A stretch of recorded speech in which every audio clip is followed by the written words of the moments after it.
ole Premiere Pro zirna kan lo chun som le do na ma in pakhat kan siam to customize dan ti vel khan ta karon chun som mai theilo wa hei ka computer hi i5 second gen cho ni wangin atharte kan leya ma se mumbai lama ania chu thian ten min ron thon do na amara chu min ron thon don lockdown ni min dang le si chu wang chonin aron thlen hun lo te kha kan tum te khania amaro chu kan tum angin kan nom le thei si lo chu wang chon computer chak lo chung chung in tian video thar kan ron tile mai nge katia photoshop te chu kan ti nual to ta ole Premiere Pro a hian tuna chuan poimo ang tin hei institution sang te polo ka to te poin mai thei ta zirna chumi khami chuan in dan ani chu tiang khatiang chu ani ti akha kaini ron ti ve dan turin dilo mi zo ten kan fiat thiam dan tur ol sam dan kha kain chu ron ti ta ni akha ami ron social du hrim te po kha inom theya khatiang te ma khatiang zong ngai tu na dang ron pu hrim te po kha kan lo mi lo na ka chu kan hai lo ba ama ron chu lo mi je sela thì kan lo soi je langa new project hi han soi fia tai la new project hi inting example ka pe kang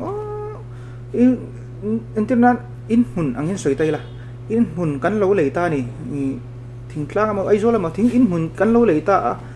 in hun kan lei khan kan mingin kan thak phot ta ni in hun ka in sak dan tu ra kha chu kan lo man lo in hun kha kan ming kan thak phot ta kan ming kan siam fel phot ta ni ka ti ang da khan new project a hianin chung setting zakha ma alo chung lo ni amaro chu kan mingin kan thak phot do ni new project ka internet keima video ti in han ti ta ila ti hian location a hian ta hian di a hian ti ta ila ta hian kan du chu kan location project location tur kha keima Premiere ting keima Premiere kan select ta okay project location to project ming kan ti phot ani endera in hun kan le kan ming kan lak phota in kan sanga ngai chung lo ro man phot trin ta ni ka tiang do ka ta hian new project agent settings mu mala an la ron da lo ta ni ong ji chu settings chu ta chu kan lu tanga sequence settings ran om ta ni chuan ta hian render aron om ta video render tu akha computer graphics card lo nei chuan GPU akha ni mang do na ni chuan graphics card ni lo chuan software only ang tanga ron mga chulai chu graphics card GPU kha chak lo ka render khan kongro su ta ni anu hen video audio le capture di ta video ata display format mai ang khan ta thil poi mo ani shan lova man thiam jong kha ta time code ta audio sample hen kan da mai ta ti chuan project new project kan siam ta phot ani chung kan lut ta phot maya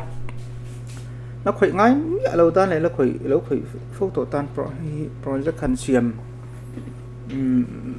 mai te hi kan pe lo thina project ming mu man lo te hi kan nei thina anu han zon le te hi boi lak thina ke poi kan ni thowa tian project ming tu na kan siam ka ama ai tu na learning dia hian oma kan customize kan mi ya khan hei mi ya hian kan da du chuan ta windows la khan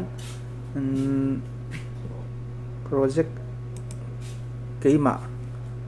helai kan customize dan kak kan soi to tutorial ma sa zo ka khan mi color ti te effect sen da sa ba kan te kha mi kan set to kan ti khai kala khoi dang lam lem lovati hin oma tuna khanin mi ka da khanin kan close le lokanga project ka kharon lang talo ta heta kan lu tanga project ka hian window a hian kan lu tanga keima video ti hi om hi ka project siam khani ta helai ka lu ta bi brat hian da thaila project dan chu kan soi to lawanga chuan ti hian project chunga hian import media to start ti lo inject ta kan double click theita ti hian in video kan la lu thei ni kan video editing tu rakha antenan ti hian kan click anga kan open thei ni ti hian video kan la lu theita ti hian keima project kan video tam tak kan du chung kan la lu theita ni chuan hei kan dili le lok nga helai kan minimize sanga ti hian desktop mi mo komi video file folder mi te kha ti hian drag anga helai hianin helai noya Premiere Pro logo ang lawa kan drag lu tanga ti kan rawin papanga chuan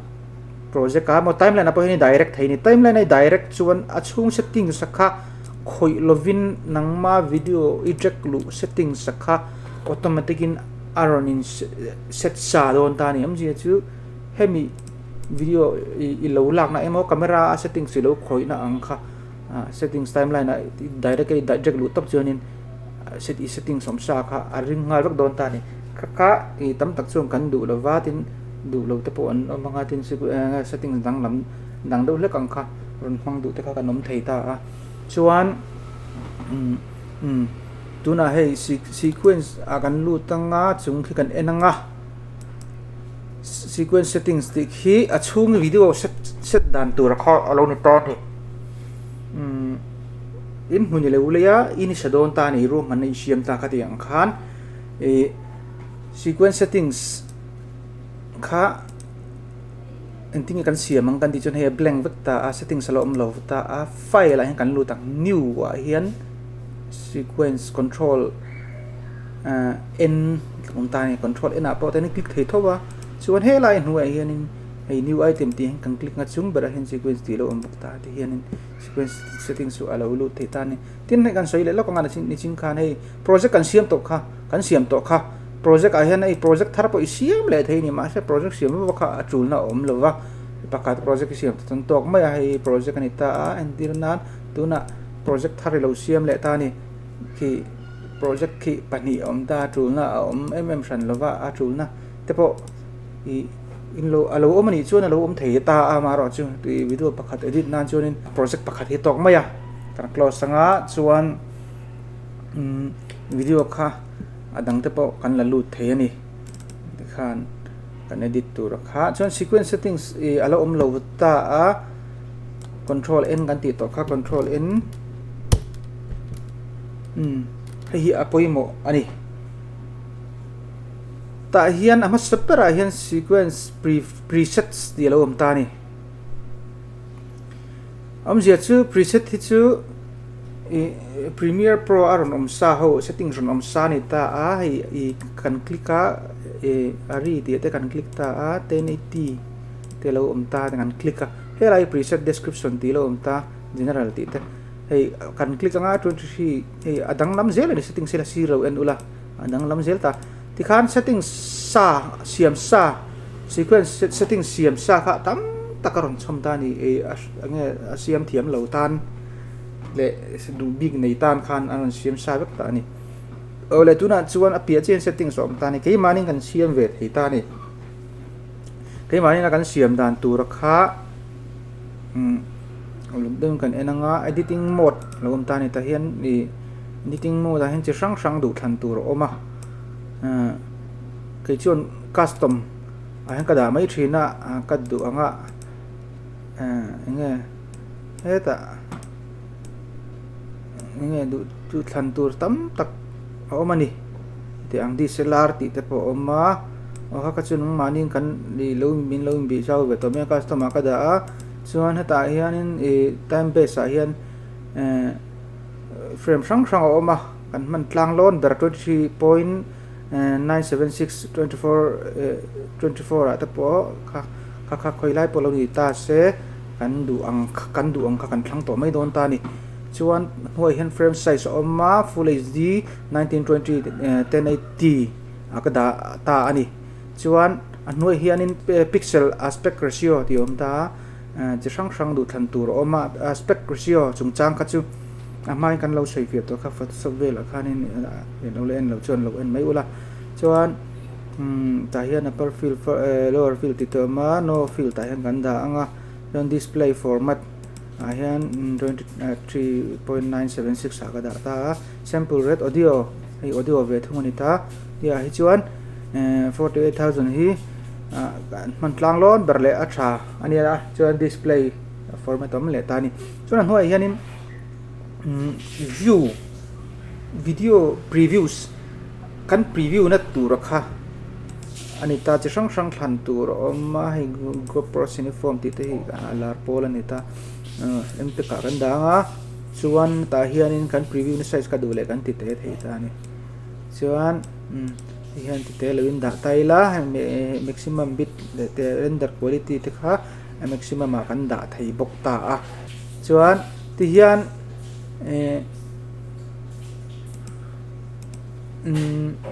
check tia hian an chung bara video ma hi 3 check ting ta kan video check tu rakha kan settings is akan ad som ko pakwa thleng aom thei ta ni amara chu kan du lowa pani pathum vel kha tok mai pali velama kan etana a timeline om nu po khan ad bel thei thowa ti hian hei hi audio hi stereo po kan da the mono po kan da the ya stereo kan danga hei chu kan va khoi khara tu lo he ho chu a thai na lo om sa mai amara chu hriat ve shim shima tang kan soi ni chu settings hi settings in khoi fail file chuan check ti te hi chu VR video hi chu kan khoi ngai lo thilen ta atlang puin ha chuan check ki thiang te po hi delete na anita hi soi to ang khan settings preset om sa kan mang te ni lo chuan settings hi kan du anga kan khoi khan udang lam le man pal chuan ti hian settings kha kan du angin kan khoi to ta ani sequence ming kha kan save fanga keima ti thawin chu soi kan soi to ang khan hemi settings sahi uluk dem kan enanga te khan kan okay nga attract ti te hi chu kan add lu bel thea lu nuwa po ti hian kan okay nga ti hian hei helai hi hei kan sequence new sequence settings thar khani ta keima pinjing helai hi keima ti om bok hi ti hi kan close le thei bok ani kan du chuan kan delete le thei ni kan sequence hi chuan kan tuna kan enang sequence settings a engma video ala om lo wangin sequence settings ala in display thei lo wa chuan video kan drag lu chinang ole ti hian clip mismatch warning alawin ti a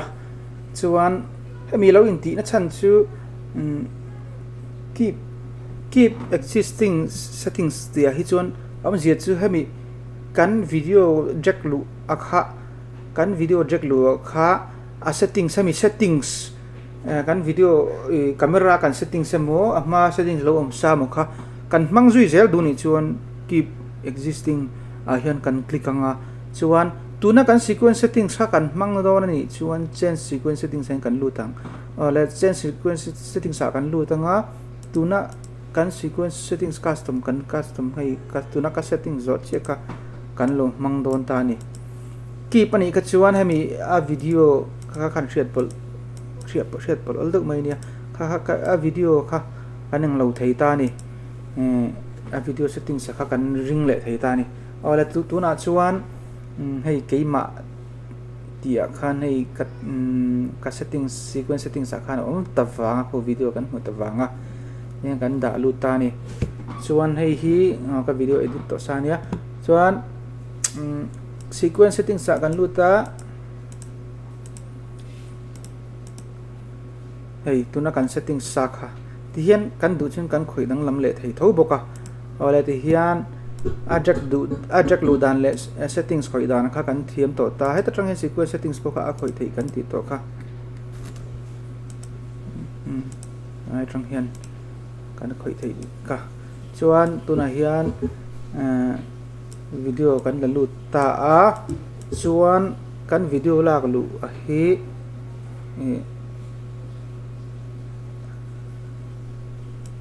kan edit don chuan hemi tools zong a hi hin shil fiale effect don chuan voile kata kan hriat nem lutuk chuan kan thei nem mai do na chu wang chuanin tools poimo pani te le hi kan soinga adang po hi kan soi tho kina chuanin pani te poimo hemi ei hi chung ber hi selection tool v anita eta v kan met anga keyboard shortcut chuan v ba khianin mouse kha azona khian ti khian click lovin kan da chhawanga ki bracket a hian v alo om ki a shortcut key nia v kan me chen ti hian kan nang lo thei ta ni kan rek thei ta a chuan kan left click anga ti hian kan long press drag kan nuk thei ta ni chuan akat na kha razor tool hi c ni ta bracket a c om ta c in ti hian kan cut c kan metanga keyboard a c ti kan cut thei ta ni le control z kan le thei boka chuan thaka report tila ma sabera chuan sequence settings le project siam dana kha kan report ta ba kha kan shele chhozel tura ngai tai la hei ti check a hi ti hian lai hen kan right click anga kan delete thei bok ani video check kha tin hei kan add thei bok ta chuan hemi kan top dan tunam bi tan kan soi le tura chu hemi check big hi helai zone a hianin mouse kan da anga keyboard altar kha kan metanga alt kha chuan kan scroll ang hi di hian kan tilian thei ni tin helai chunga hian a click thei bok ati hian ati len thei bok ta chuan hei hi helaya inline pani om hi line pakhat vak ni ta line pani om hi anuai lam hi audio line ani ta achung lam hi video om na line ani ta ti hian video le audio hi akal dun ta ni video le audio kal dun zel ta hei kal dun lo turo kan du chuan kan right click anga unlink ti a hian kan link anga ki kan da sang ta ni chuan hei ki audio big hi kan click a kan delete kan meta ti hian kan delete ta internan audio te kan lo da lu du ta hei hi bang zok mi teng